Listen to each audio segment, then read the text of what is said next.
It was a really exciting year for our PeaceTech work at USIP. Over the last few years, the Institute has invested in establishing the Alliance of Iraqi Minorities. We're very pleased with the Academy's work in the global campus. The best days of the year for me in Afghanistan was on April 5th when I was there for the first round of the election. The PeaceTech exchanges that we do with local activists and local tech entrepreneurs produced the attack map, where we are mapping attacks on journalists in Iraq. One of the things that I've learned as an instructor in the Strategic Peacebuilding course is that I can give a dynamic, informative one-hour lecture, but it actually can come to you as participants in 6 or 12-minute intervals.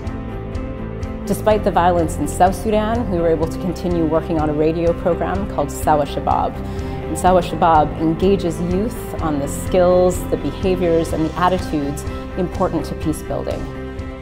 It was really inspiring to see how many voters throughout the country turned out to vote. We saw 7 million voters go out to vote in the first round of the election. What we saw was that initially the Christians were targeted and the Yazidis were targeted all separately by the Islamic State.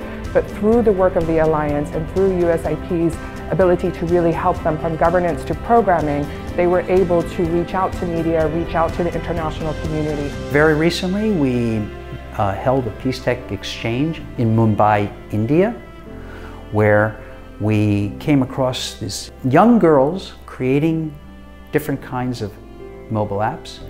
One in particular to protect themselves. It sounds an alarm, it sends a message to their networks and it locates them. But they were having a hard time getting it across the finish line, if you will. Our team worked with them, and that app is now in the Google Play Store.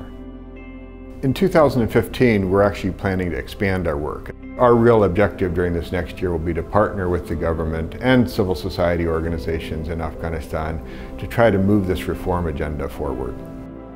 In 2015, we're looking forward to bringing 12 to 15 new courses that meet your needs as you try to be a peace builder in your environment. With the conflict in Syria, there's still a role that can be played in terms of prevention. 2015 is the year that we'll celebrate 30 years of USIP's history. We have a new president, Nancy Limbourg. She has great experience in the government and great experience out of the government. She's worked in the field and she's worked in Washington. So she is a great person to take us into this next level.